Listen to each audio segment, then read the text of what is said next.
On met tout les ST25. Les ST25, après il y a les endroits là où les boiseurs vont faire les détails pour mettre les boîtes. Il y a les boîtes, les ventilos, ils montent les ventilos bas et les ventilos hauts. D'accord? D'accord. Le rôle du ferraillage est de renforcer le béton pour assurer la résistance du plancher.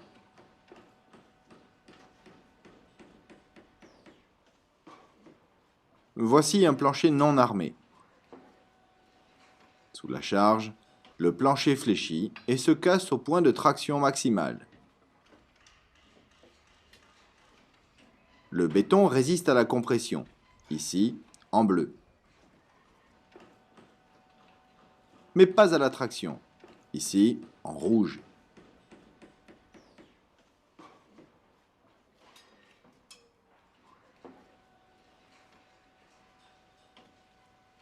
Les aciers renforcent les zones de traction.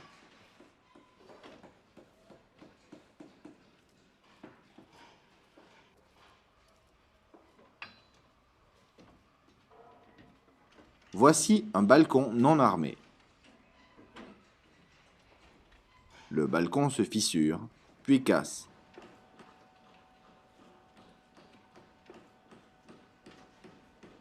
Des aciers placés dans la zone de traction maintiennent le balcon.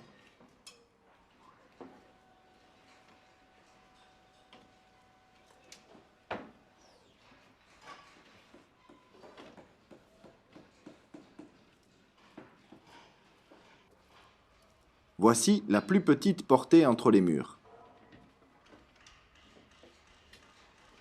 Les aciers porteurs sont généralement dans la plus petite longueur, entre deux appuis. Les aciers porteurs forment le premier lit inférieur. Ils travaillent à la traction. Les aciers de répartition sont placés perpendiculairement et forment le deuxième lit inférieur.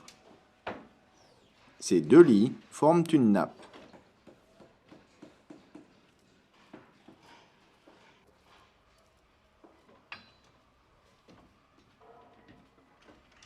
Des aciers, appelés chapeaux, sont placés au droit des appuis, dans la partie supérieure du plancher. Les chapeaux sont axés sur le mur porteur.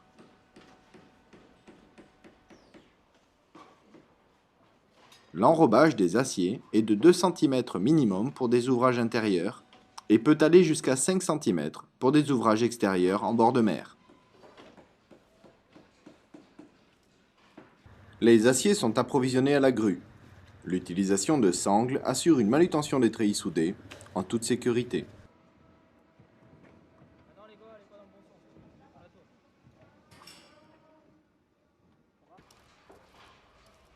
Les aciers inférieurs sont positionnés dans le sens porteur et forment le premier lit.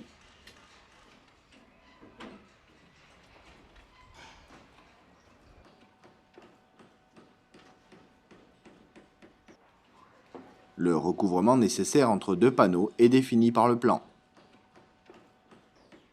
Ici, le recouvrement est de 2 mailles et demie. L'enrobage est mentionné sur le plan. Les cales sont adaptées au type des aciers. La pose des inserts s'enchaîne avec des phases de ferraillage. Les supports des aciers supérieurs sont appelés écarteurs de nappe.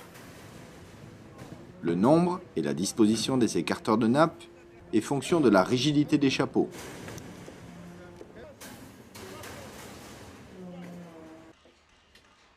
Voici un acier en chapeau.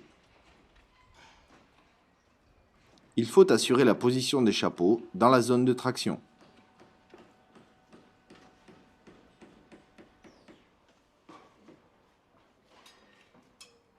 Des écarteurs de nappe maintiennent l'acier en place.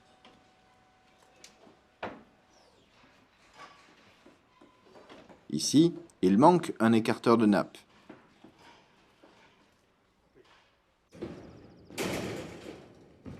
La nappe n'est plus à sa bonne position.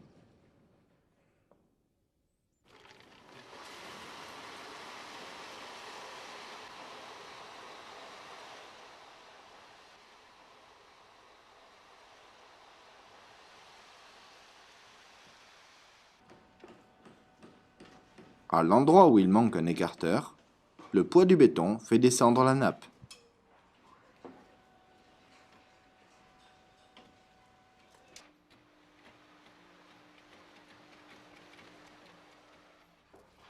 Ici, le plancher vient d'être coulé.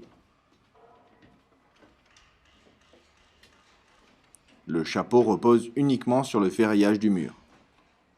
Il n'y a pas d'écarteur de nappe.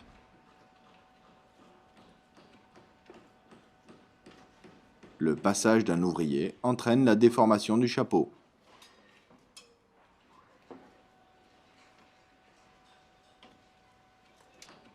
Voici la hauteur entre deux nappes.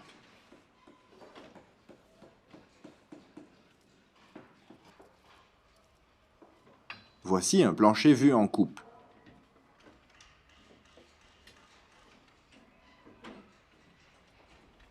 La hauteur de l'écarteur de nappe est calculée en fonction de l'épaisseur des lits d'acier et de l'enrobage nécessaire. Des aciers de renfort sont mis en place autour de chaque réservation.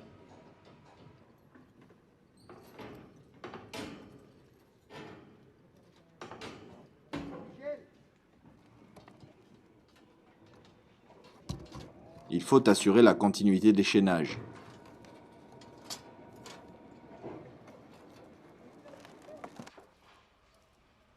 Voici le raccordement d'une façade et d'un mur de refend. Les barres filantes sont posées.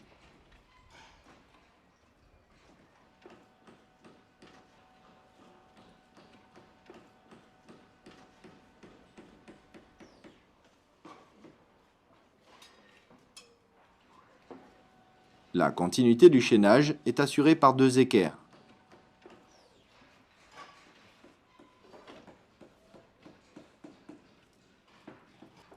Voici un mur d'angle.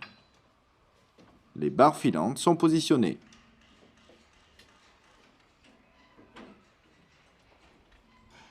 La continuité du chaînage est assurée, ici, par trois équerres.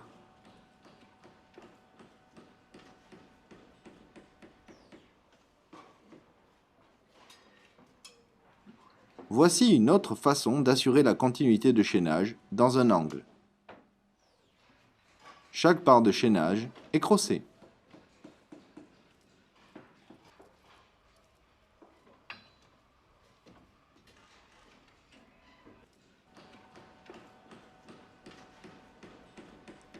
Cette barre filante doit être prolongée. En partie droite, la continuité du chaînage est assurée par un recouvrement.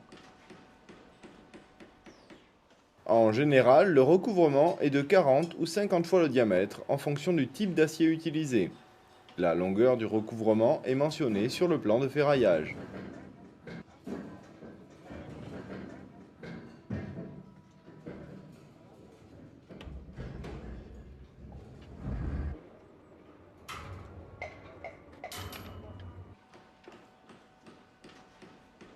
Toute chute d'acier ou de fil à ligature laissé sur le fond du coffrage provoquera l'apparition d'une tache de rouille sur le plafond.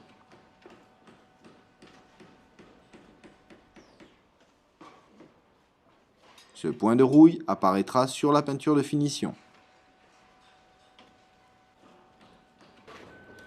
Le chef d'équipe contrôle le bon respect du plan. Une attention particulière est apportée à la bonne hauteur des chapeaux.